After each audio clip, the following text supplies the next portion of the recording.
Hello everyone, आप देख रहे हैं मैथ्स विद राकेश शोकर। दोस्तों, आपकी रेलवे बोर्ड की वैकेंसी आई है ग्रुप डी की। आज उसके बारे में हम बात करेंगे। अगर आप डिटेल्ड नोटिफिकेशन पढ़ना चाहते हैं तो मेरे टेलीग्राम चैनल पर आपको मिलेगा, लेकिन यहाँ पर जो जरूरी की पॉइंट हो सकते हैं जो आप इस फॉर्म को भरना चाहते हैं उसके लिए, वो सारे मैं आपको बता रहा हूँ। चलिए शुरू करते हैं। सबसे पहले अगर मैं आपको बताऊं तो आपकी 32,438 वैकेंसी निकली हुई है ग्रुप डी की, और उसकी जो क्वालिफिकेशन है ना आपकी, वो या तो आप 10th पास हो या फिर आप आईटीआई पास हो। और आपको पता है आईटीआई आप तभी करते हो जब आप 10th पास होते हो, तो इसका मतलब अगर आप 10th पास हैं तो इस फॉर्म को भर सकते हैं।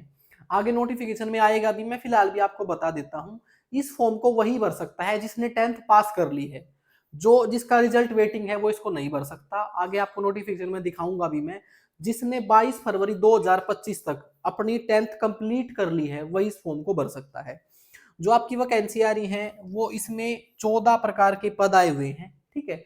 और ये कितने पद किस वैकेंसी के हैं वो आपके सामने लिखे हुए हैं। सभी को अलग से बता के आपका टाइम वेस्ट नहीं करूंगा। आपको बस टोटल नंबर ऑफ पोस्ट पता है।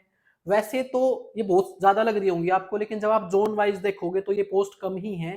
पिछली बार की अपेक्षा तो बहुत कम है। लेकिन उसके बाद भी रेलवे सबसे ज्यादा वैकेंसीज निकालता है। अगर आपको रेलवे में ग्रुप डी में जॉब चाहिए तो आपके लिए सुनहरा मौका है। चलिए आगे चलते हैं। ये आपकी जोन वाइज सारी पोस्ट हैं। ये जोन वाइज भी है और कैटेगरी वाइज भी है। आप जिस जोन से भरना चाहते हैं, किस कैटेगरी की कहां पर वैकेंसी ज्यादा है, तो ये फॉर्म भरने में आपकी बहुत ज्यादा हेल्प करेगा। आप इसका स्क्रीनशॉट भी ले सकते हैं। साथ में इसमें कुछ यहाँ पर नीचे भी बचे हुए हैं, अगर मैं उनको भी दिखा दूं आपको एक बार। एक मिनट, ये लीजिए, ठीक है। ये सारी वैकेंसीज आप देख सकते हो जोन वाइज और कैटेगरी वाइज, ठीक है। आप इसका स्क्रीनशॉट भी ले सकते हैं। ये आपको फॉर्म भरते टाइम हेल्प करेगा, ठीक है। एक तो आप सिर्फ ये मत सोचा करो कि एक बहुत रिमोट एरिया में बहुत ज्यादा वैकेंसी निकली हुई है, लेकिन आपको ऐसा लगता है कि वहां पर बहुत जल्दी आपकी जॉब लग जाएगी तो आप उस जोन को भर देते हो। वहां पर जॉब भी करनी होती है 58 साल तक। तो ऐसा मत सोचना कि कहीं भी जोन भर दो वहां पर एग्जाम देने चले जाओ। थोड़ा सा दिमाग का यूज करके कि जिस जोन में आपकी जॉब लगेगी वहां पर आपने जॉब भी करनी है। आपका एग्जाम बहुत आसान है, इसलिए मैं ये कहूंगा कि इन चीजों में ज्यादा मत घुसना। थोड़ा सा वैकेंसी को देख लेना कि वैकेंसी ठीक ठाक आपकी कैटेगरी में कहाँ है, और जहां आपको बेटर लगता है वो जोन आप भर सकते हो। अब जो सबसे इंपॉर्टेंट है वो है इसमें आपका सीबीटी, जो आपका कंप्यूटर बेस्ड टेस्ट है। इसमें आपका 100 नंबर का पेपर आएगा और 100 ही आपके क्वेश्चन होंगे। अगर मैं सब्जेक्ट की बात करूं तो आपके 4 सब्जेक्ट हैं। एक है आपका जर्नल साइंस, जो ये पूरा जो आपका एग्जाम के क्वेश्चन होंगे वो 10th बेस्ड ही होंगे, यानी कि आसान होंगे। और इस वजह से जो आपकी कट ऑफ है वो बहुत हाई जाती है। और साथ में एक चीज और बता दूं, इसमें जो आपके मार्क्स आते हैं ना वो नॉर्मलाइज्ड मार्क्स आते हैं। तो नॉर्मलाइजेशन इसमें है, तो इस बात का आप विशेष ध्यान रखें कि कट ऑफ आपकी बहुत ज्यादा जाएगी, पेपर आसान होगा, ये मैं आपको पहले बता रहा हूँ। तो साथ में आपके एक तो जनरल साइंस आने वाली है जिसके 25 क्वेश्चन है और 25 आपके मार्क्स रहेंगे। एक मैथमेटिक्स है, 25 क्वेश्चन और 25 मार्क्स। ऐसे ही आपकी रीजनिंग है, 30 क्वेश्चन और 30 मार्क्स। और आपकी एक करंट अफेयर और जनरल अवेयरनेस है जिसके 20 क्वेश्चन है और 20 मार्क्स हैं। इस तरीके से आपके 100 क्वेश्चन 100 मार्क्स हैं, और आपको एग्जाम को अटेम्प्ट करने के लिए 90 मिनट मिलेंगी। यहीं पर साथ में एक चीज और बता दूं, अगर इसमें से आप मैथ की तैयारी करना चाहते हैं तो मेरे चैनल से कंप्लीट मैथ की तैयारी कर सकते हैं। इसमें लगभग आपका अर्थमेटिक मैथ आएगा। मैं आगे सिलेबस दिखाऊंगा, इस वीडियो को कंप्लीट देखना। अगर आप वीडियो को पूरा नहीं देखते हो ना, तो आपको बहुत सारी जानकारी ऐसी होती है जो मिलनी थी, लेकिन आप जल्दबाजी में बस आपको पता चल गया कि ऐसे ऐसे फॉर्म निकल रहे हैं, फॉर्म भरने चले जाते हो। तो पहले पूरी जानकारी ले लिया करो। तो इसमें आपको आगे मैं सिलेबस भी दिखाऊंगा हर एक सब्जेक्ट का। लेकिन फिलहाल ये बता दूं, अगर आप मैथ की तैयारी करना चाहते हैं तो मेरे चैनल पर प्लेलिस्ट सेक्शन में एक सफलता बैच मिलेगा जिसमें मैंने कंप्लीट अर्थमेटिक मैथ पढ़ा रखा है सीरीज वाइज। आपको कहीं भी कुछ भी करने की जरूरत नहीं है, वहीं से आप अपना कंप्लीट मैथ तैयार कर सकते हैं। और साथ में मेरे टेलीग्राम चैनल को ज्वाइन कर उसमें वहां से बहुत सारी पीडीएफ आप फ्री ऑफ कॉस्ट डाउनलोड कर सकते हैं। और साथ में एक चीज और बता दूं, यहीं पर आप मेरा चैनल सब्सक्राइब जरूर कर लें ताकि इस प्रकार की कोई भी वीडियो है जिसको मैं बनाऊं आपके पास नोटिफिकेशन आए, वो आपके लिए फ्री ऑफ कॉस्ट है।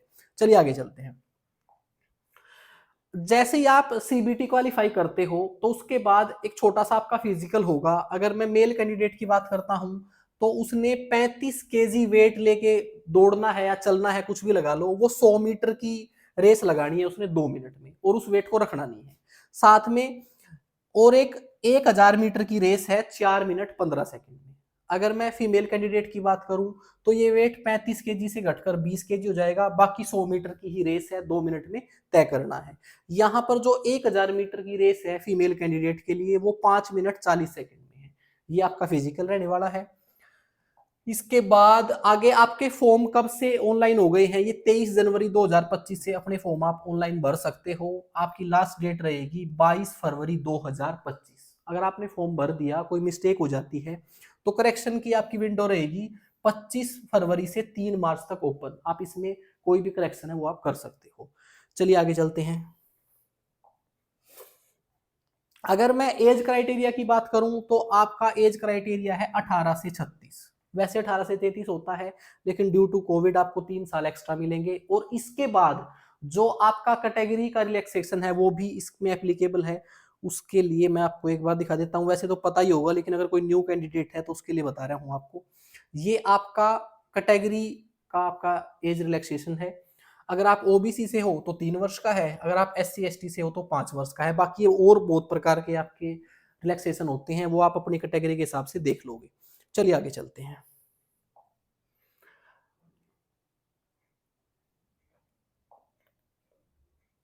जो आपकी फीस रहने वाली है इस फॉर्म को भरने की, वो 500 रुपए है सभी कैंडिडेट की। सिर्फ SC और ST को छोड़कर 500 रुपए है। और अगर आप पेपर दे देते हो, एक बार एग्जाम को अटेम्प्ट कर लेते हो, तो आपके 400 रुपए रिफंड हो जाएंगे। ठीक है। तो यहाँ पर क्या ध्यान देने वाली बात है, हम क्या करते हैं, किसी भी कंप्यूटर सेंटर से जाके फॉर्म भरा देते हैं और वो पेमेंट खुद से काट देता है अपने अकाउंट से, तो रिफंड उसके ही अकाउंट में होंगे। तो इसलिए जब आप फॉर्म भर रहे हो, इसमें एज अ ड्राफ्ट जैसे भी जमा करा रहे हो, तो कोशिश ये करो कि आप अपने अकाउंट से ये पेमेंट भरा करो। इससे जो रिफंड आएगा वो आपके अकाउंट में आएगा। साथ में अगर SC ST और फीमेल कैंडिडेट के लिए जो आपकी फीस है वो 250 रुपए है। चलिए आगे चलते हैं। आगे जो मैंने आपको सिलेबस की बात करी थी, तो ये मैथ का सिलेबस है और ये आपका रीजनिंग का सिलेबस है। अगर आप मैथ के सिलेबस पर थोड़ा सा ध्यान लगाओगे तो percentage, time and work, time speed distance, आपका simple interest, compound interest, profit loss, algebra, geometry, trigonometry, लिखा सब कुछ हुआ है। लेकिन मैं आपको चीज पहले ही बता दूं, मेनली आपका अर्थमेटिक मैथ, उसके बाद स्टैटिस्टिक्स, इससे हमेशा क्वेश्चन आता है पर उसमें आपका रेलवे में, उसके बाद एक मेंसुरेशन। वैसे मैंने कंप्लीट मैथ पढ़ा रखा है, चाहे एडवांस मैथ हो चाहे अर्थमेटिक। आप मेरे चैनल से बेफिक्र होकर तैयारी कर सकते हैं। आपकी रेलवे की कंप्लीट तैयारी हो जाएगी और कहीं से भी कुछ भी पढ़ने की जरूरत नहीं पड़ेगी। साथ में रीजनिंग का आपका सिलेबस है, इसके बारे में डिटेल से नहीं बताऊंगा, बस ये आपके सामने आप स्क्रीनशॉट ले सकते हैं। चलिए अगर मैं आगे बात करता हूं तो ये आपका जनरल साइंस का और ये आपका GA का सिलेबस है। इसमें कुछ बहुत ज्यादा डिटेल नहीं दी हुई है, सिर्फ यही लिखा हुआ है कि फिजिक्स, केमिस्ट्री और आपकी लाइफ साइंस जो है वो 10th लेवल तक की आएगी। साथ में अगर मैं करंट अफेयर की बात करता हूं तो यही कॉमन वर्ड्स लिखे होते हैं। आपको पता है, आपको करंट अफेयर पिछले 6 से 8 महीने का करना होता है, वो आप कर लोगे। उसके बाद ये वही रिपीट हो गया है आपका। इसमें कुछ और जरूरी बात थी, वो ये है, डॉक्यूमेंट वेरिफिकेशन के लिए पहला लेवल है आपका CBT, उसके बाद आपका फिजिकल हो गया है। जो आपके डॉक्यूमेंट वेरिफिकेशन के लिए है ना, वो उतने ही कैंडिडेट बुलाए जाएंगे जिसकी जितनी पोस्ट है, कोई 2 गुना कोई 3 गुना नहीं। तो हम ऐसा सोच सकते हैं कि जिसने CBT और अपना फिजिकल क्वालिफाई कर दिया तो उसकी जॉब 100% लगेगी। और ये अच्छी बात है। नॉर्मलाइजेशन के बारे में ऑलरेडी बता चुका हूं कि नॉर्मलाइजेशन आपका होगा। चलिए आगे चलते हैं। बस और कुछ बताने के लिए नहीं है दोस्तों। भाई मेरा मोटिव होता है कि जो मैं आपकी असेंशियल जो भी आपकी इंफॉर्मेशन होती है उसको टाइम से दूं, और बाकी किसी भी तरीके से आपका टाइम वेस्ट ना करूं। आप जाइए, अपना फॉर्म भरिए और साथ में मेरे चैनल से आप मैथ की तैयारी कर सकते हैं। अभी तक या तो आपने मेरा चैनल सब्सक्राइब कर लिया होगा या आप अभी कर लेंगे। थैंक यू दोस्तों।